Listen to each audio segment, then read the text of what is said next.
Magandang araw po. At ito na po yung ating part 3 ng ating basic blouse continuous collar. At samahan nyo ako guys sa ating pag-assemble sa blouse na ito. At in-overlock ko na po ito. Hindi ko na lang pinakita sa inyo para mas madali tayo.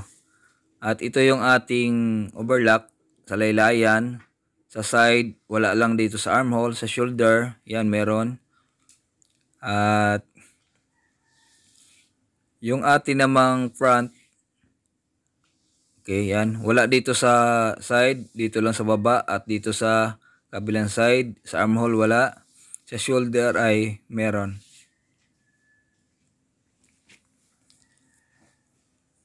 At sa atin namang piecing, yan sa kanyang front piecing, sa side lang meron, ganyan.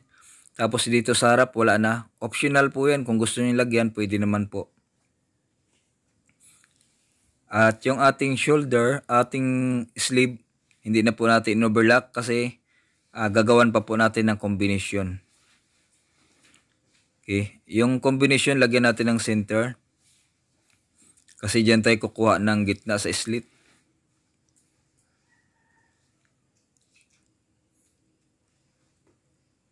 Yan, sa pagkuha po ng slit ay 1 inch lang po ang haba niya. Yan, tapos yung uka niya ay 1/2. Yan. At ganoon din dito sa isa, 1 inch tapos 1/2. Okay?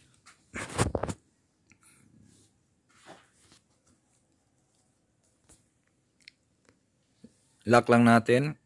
Pagdating sa kanto, hakbang ng isa, tapos diretso, lock uli.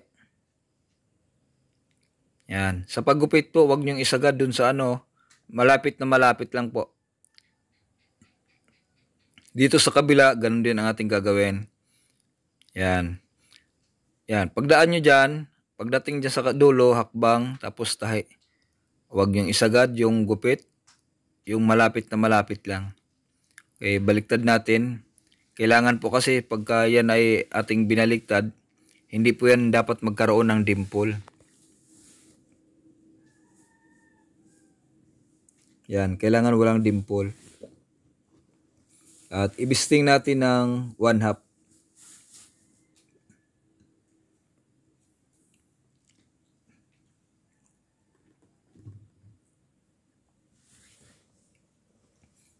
Okay, ganun din sa kabila.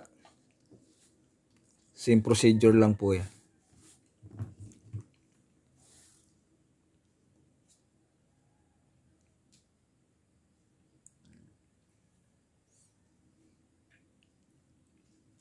Yan, at ikabit natin dito sa ating sleeve. At yung ating sleeve ay lagyan natin ng center para sure po tayo na yung ginawa natin ay nasa gitna. Okay. Yan, gupitan lang natin. Yan, wrong side. Dito tayo sa right side maglagay.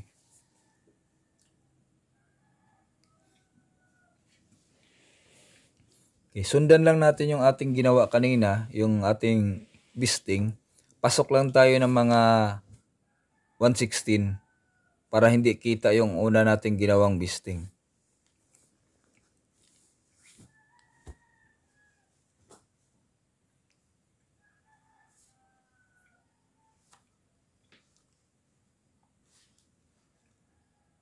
Yan.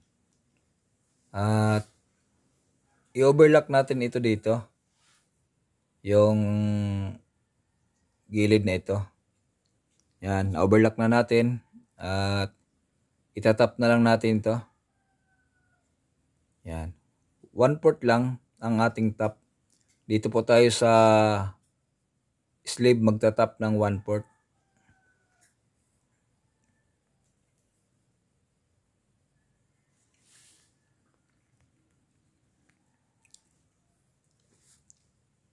Yan, ganyan lang po. Cut lang natin.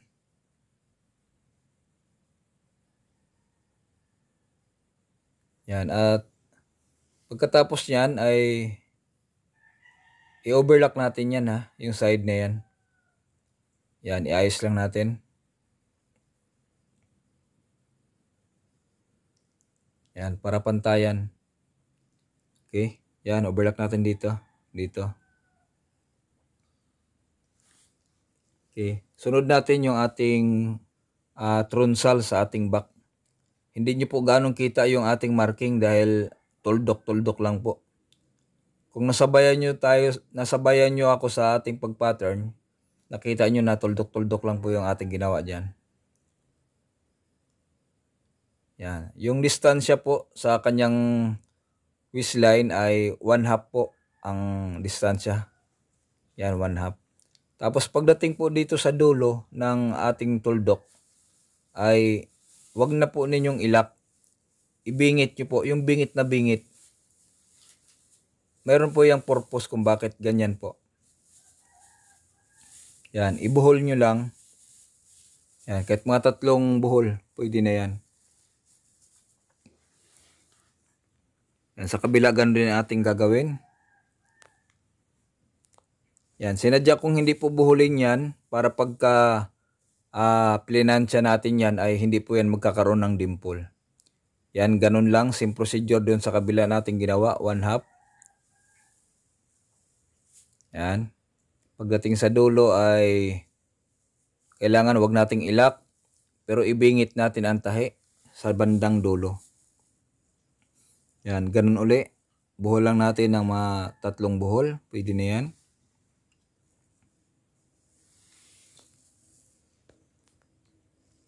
Yan.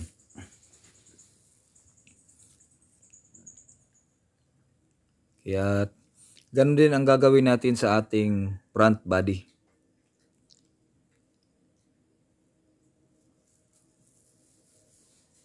Yan. Sundan lang natin yung marking na ating ginawa.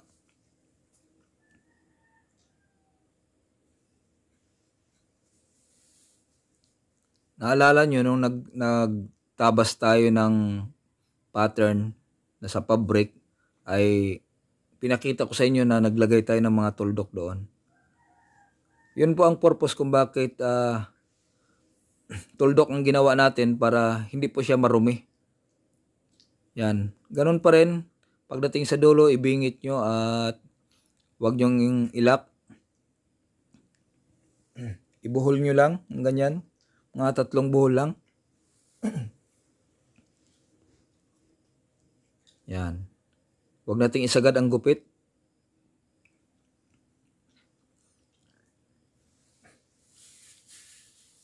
Yan, linawan lang natin yung ating marking.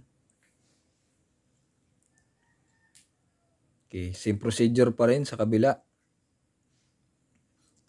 Yan, 116 lang. Pagdating sa tuldok, medyo, yan, islant ka na. Tapos, 1/2 yung kanyang sa waistline. Tapos, pagdating sa dulo ay bingit na bingit.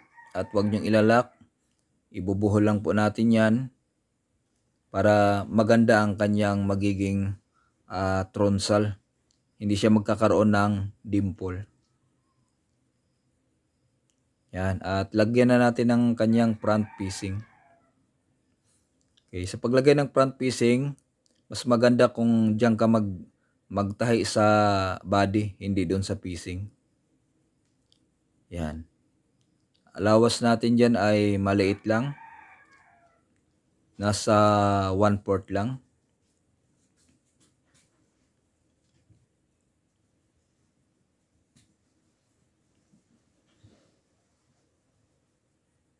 Yan. At yung ating pinaka-lupi niya ay lagyan natin yan ng gitla. Lagyan natin ng gitla. Yan. Para pag nag-tap tayo ng 116 dyan ay madali lang. Ganito po ang pag-tap ng 116. Diyan po kayo sa piecing, front piecing. Yan, diyan po kayo magta-tap ng 116. Pero pagdating na po doon sa nilagyan natin ng gitla kanina ay lilihis po tayo, sa kabilang way naman tayo dadaan. Yan, ipaling natin ng pagganon. Yan, paling natin ng pagganon. Yan. Pagdating dyan sa gitla na ginawa natin ay lilihis po tayo. Ang top naman natin ay doon na po sa body, hindi na po doon sa piecing. Yan. Yan, kita nyo po. Yan. Nakalihis na siya.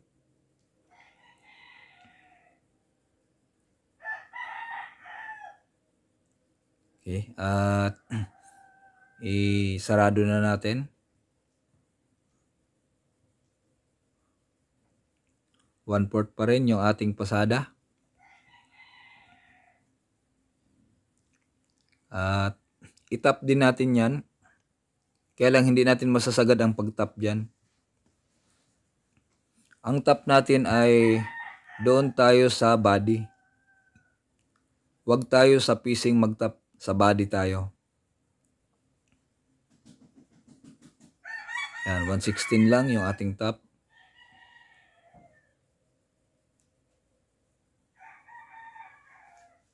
Yan, ganun lang ang pagbaliktad.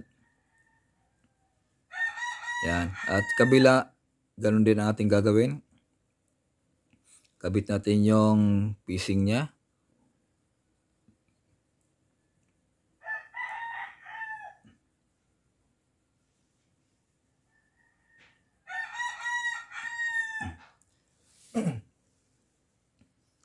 Yan, lagyan natin ng gitla, yung pinaka-lopi niya.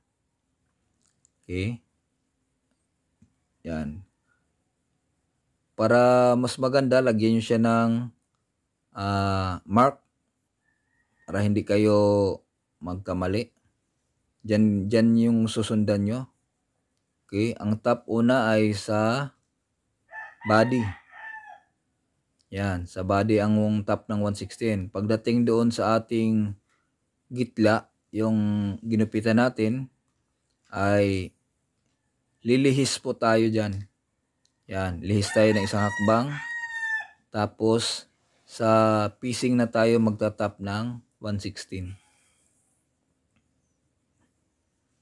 Yan, kaya ko pinakita yung dalawang kabilaan, yung left and right, para makuha nyo guys yung aking nais ipaliwanag sa inyo. Same procedure dun sa kabila. Yan, isarado natin.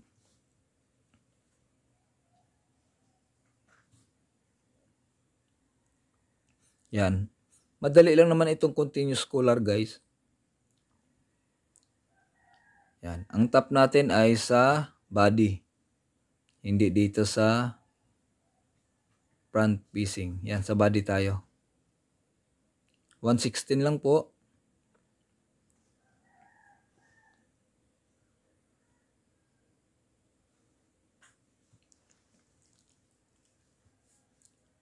Yan, baliktad natin.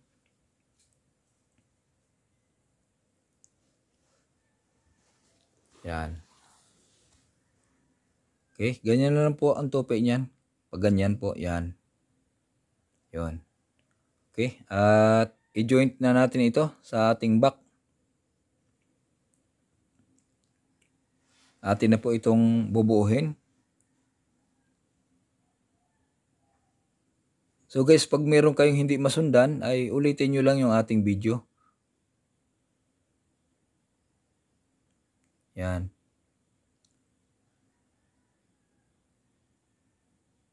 Yan. Diyan, 1/4 lang. Yan. Tapos dito, 1/4 din. Pagtapatin nyo lang yan. Yan. Pasok lang kayo ng konti para meron po kayong yung para sa kanyang tupi. Sa kanyang pakain.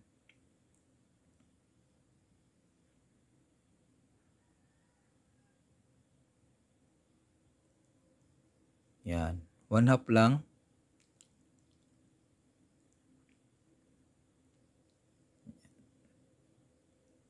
Okay. Pagdating dyan sa kanto, lagyan natin ng nut para maikot natin yung tila, mapasada natin ng bahagya.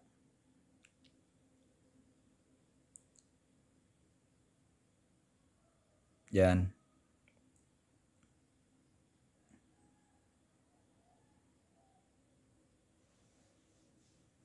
Yan. At yung kabila, ganun din ang ating gagawin.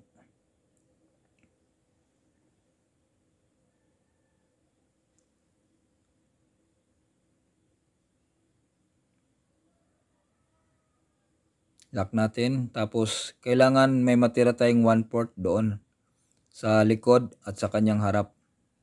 Yan. Para po sa kanyang pakain.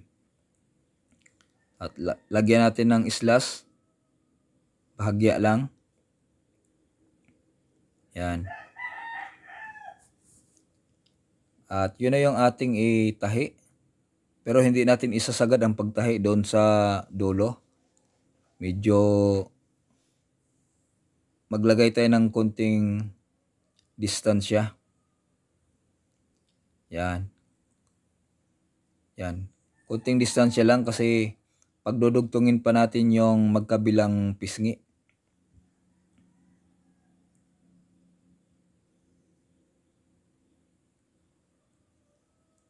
Yan.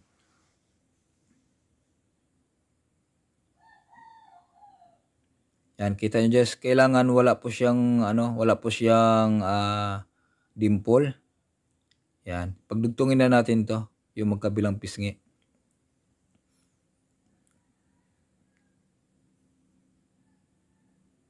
Yan, center lang natin. Tapos lagyan natin ng mark. Lagyan natin ng tanda. Yan, at saka natin pasadahan.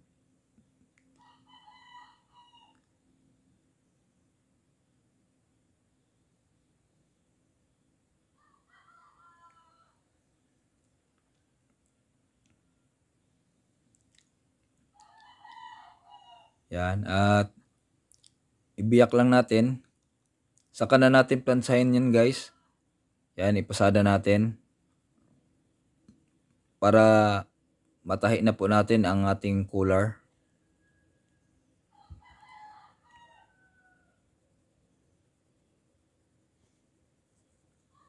Yan.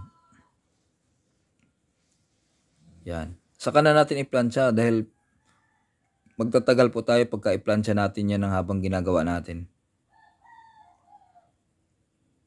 Pag finished product na lang, saka natin iplansya.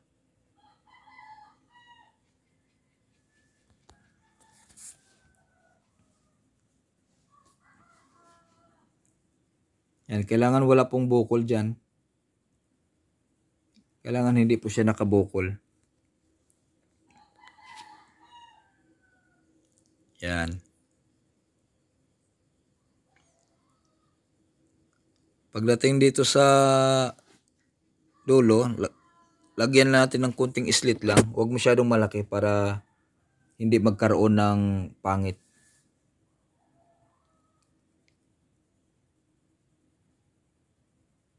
I-ayos lang natin.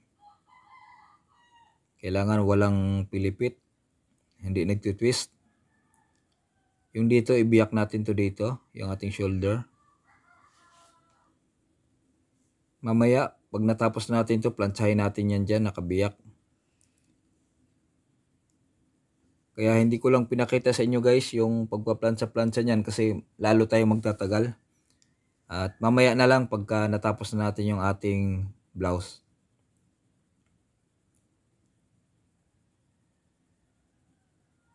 Yan, kailangan po kasi nakapatong din yung ilalim. Yan dito nakaganyan po yan. Oh. Ibibisting po natin yan.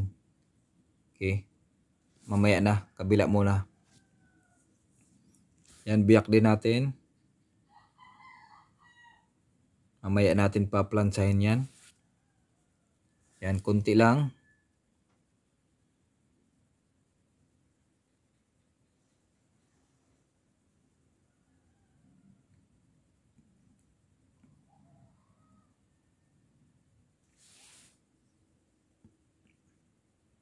Yan.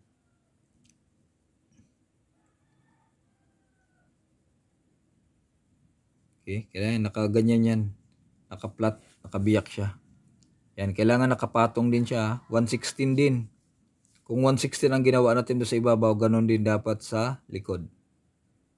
Okay, yan. At ang pagbisting po niyan ay ibiyak nyo yan, ganyan. Yan, tapos saka nyo ipatong yung ating front facing. Tapos tatahiin po natin. Doon po natin siya tatahiin sa may malapit sa kanyang dugtungan. Hindi po sa dulo. Para hindi po yan papaypay. Pero wag nyong iabot doon sa pinakagitna niya. Dahil makikita yan doon sa harap. Yan, ganyan lang.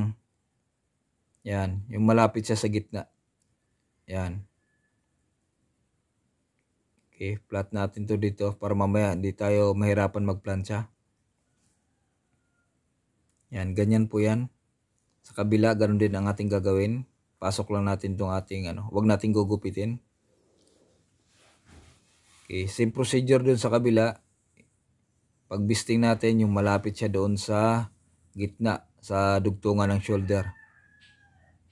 Wag doon sa dulo dahil papaypay po yan pagka sa dulo nyo binisting.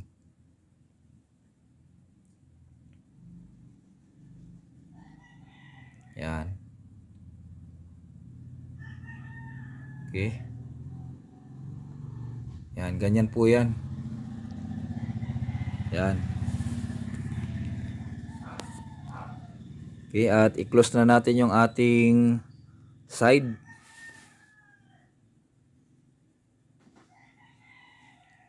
Yan, at alam nyo dyan yung ating allowance dyan, 3/4, di ba? Nung ginawa natin ang pattern, hanggang nagtabas tayo, 3/4 po yung ating ginawang allowance dyan. Kung hindi nyo tansya, markingan nyo para pantay-pantay yung ating tahi. Okay, 3/4 inch lang. Ganon din sa kabila ang ating gagawin.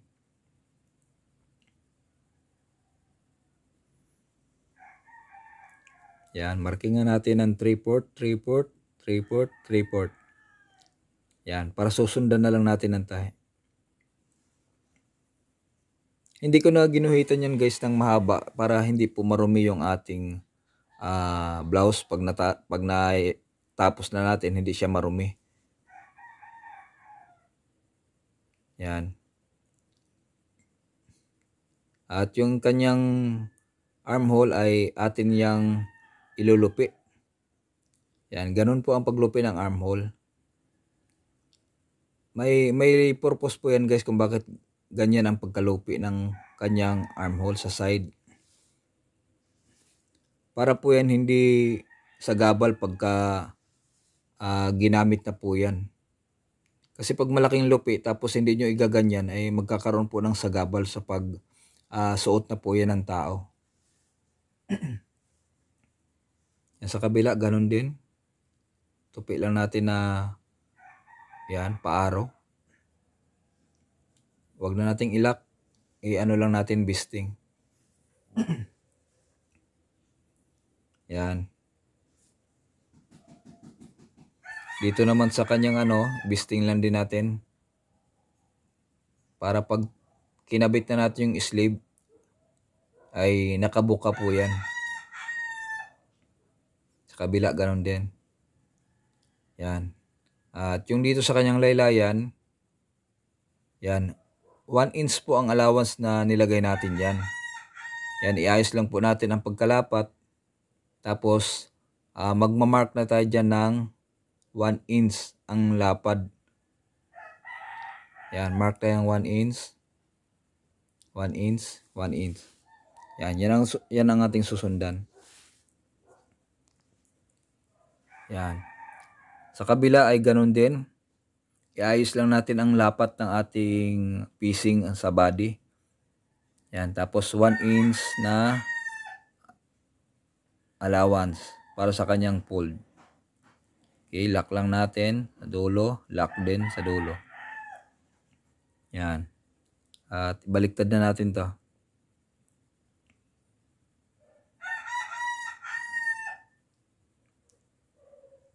Yan, sa pagbaliktad ay kailangan nyo po itong yan, ganyan. Tapos yan, hagurin nyo ng ganyan. Okay.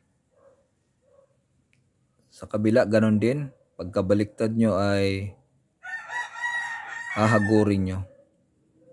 Yan, iayos lang natin. Kailangan po walang hindi siya nakabaluktot. Kailangan naka-straight po siya. Yan, hagurin din natin. Yan. Yan. Ganyan po. Okay, at atin na pong papasadahan yung kanyang laylayan.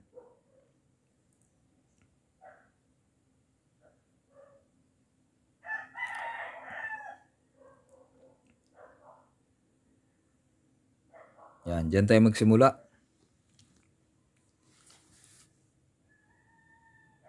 Yan, 1 inch lang.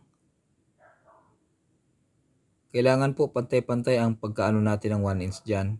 Kung hindi kayo sure, sukatin nyo. Ganyan, 1 inch. Okay. Huwag kayong magtahi sa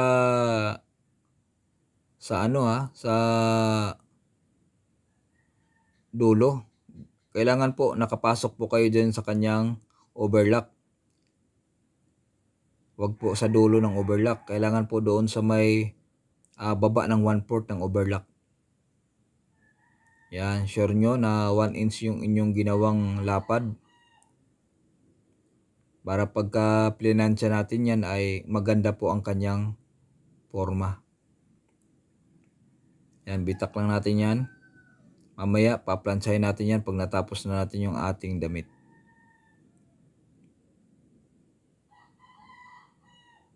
So, ganun lang naman ang pag-assemble. Napakasimple lang ng ating basic blouse. Ang pagkakaiba lang niya ay yung continuous collar. Medyo komplikado.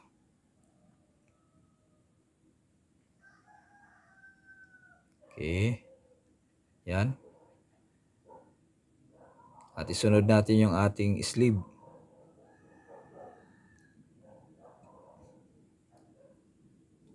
Isinter lang natin yung ating biyak na ginawa. Yan. Tapos ang lapad ng ating arm width ay 6 1/4. Equivalent po siya ng 12 1/2. Okay, yan.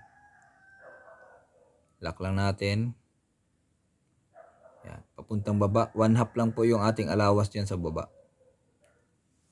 Yan, 1/2 po.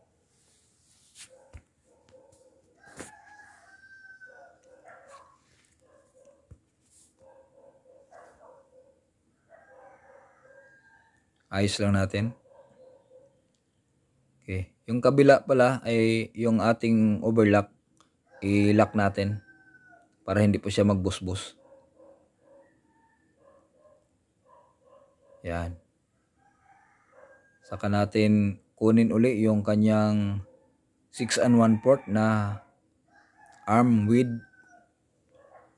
Yan. Sa bawat bawat sleeve kailangan susukatin nyo para hindi po yan maging maliit malaki. Yan, 1/2 lang.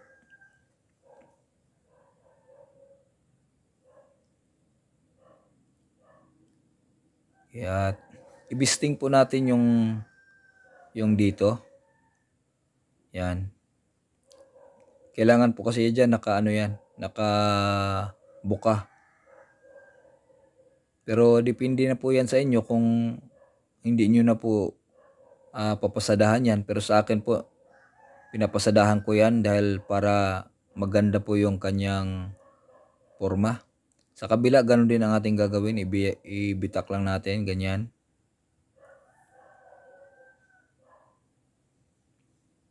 Yan.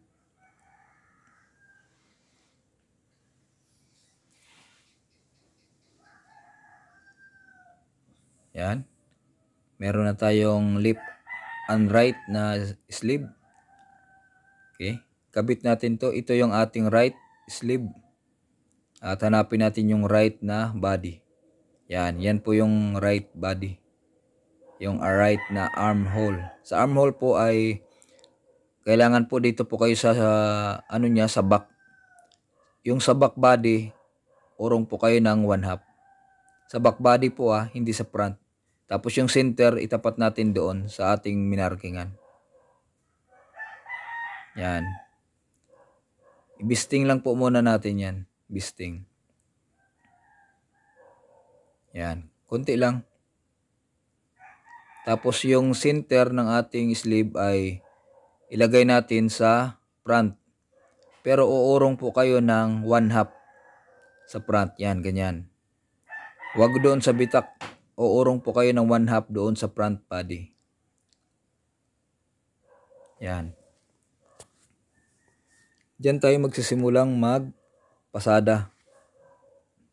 Paikot na po yan. At hilain nyo ng konti yung body at yung sleeve naman ay patulak. Kailangan po kasi ang body ay walang kulubot at kailangan yung kanyang sleeve ay mas maganda kung nakalobo siya ng bahagya. Kaya kailangan hilain nyo ng konti yung kanyang body at yung kanyang sleeve naman ay patulak.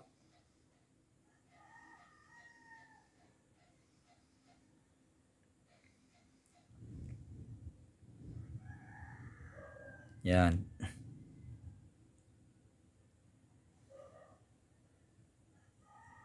Halimbawa po ang inyong armhole ay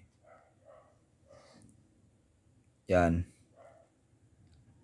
Halimbawa po yung inyong armhole ay 20, ang inyong sleeve dapat po ay 20 1/2, mga ganun po.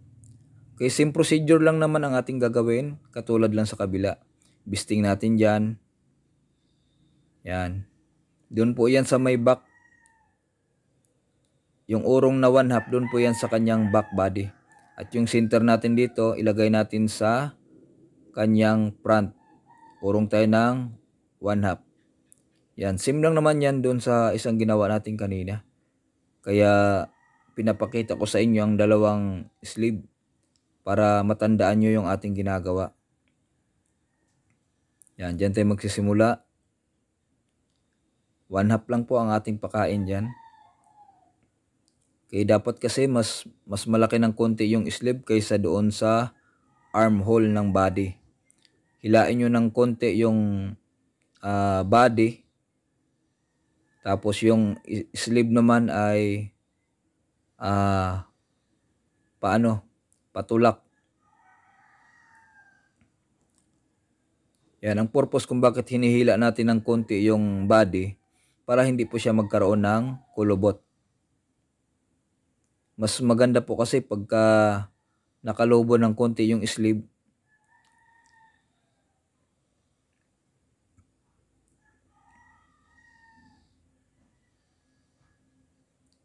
Yan. Katapos niyan ay overlock natin yan. At okay, tapos na tayo. I-plancha muna natin to. Yan.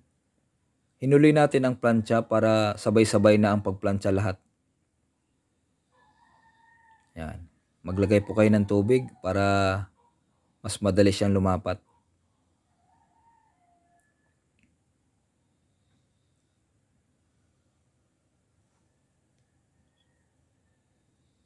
Yan. Malapit na tayong matapos. At tingnan nyo to guys, yung sinabi ko sa inyo kanina. Yan, wala po siyang dimple.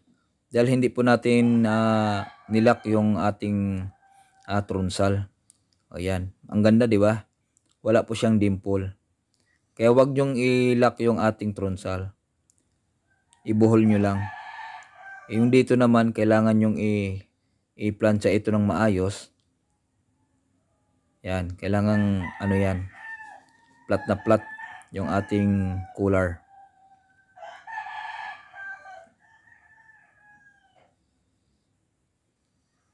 Yan. Yung dito naman sa ating shoulder kanina na hindi yan Yan, plinansya natin yan. Yon. A few moments later. Yan. Lalagyan na po natin ito ng butas. At yung distansya po ng butas niya ay 3 inches lang po bawat botones. Yung layo niya, 3 inches lang po. Yan, pahalang po ang butas niyan. Hindi po patayo, pahalang po. Pag ganyan, pahalang, yan. At pagkatapos ay lagyan na natin ng butones. Yan, nilagyan na ng asawa ko.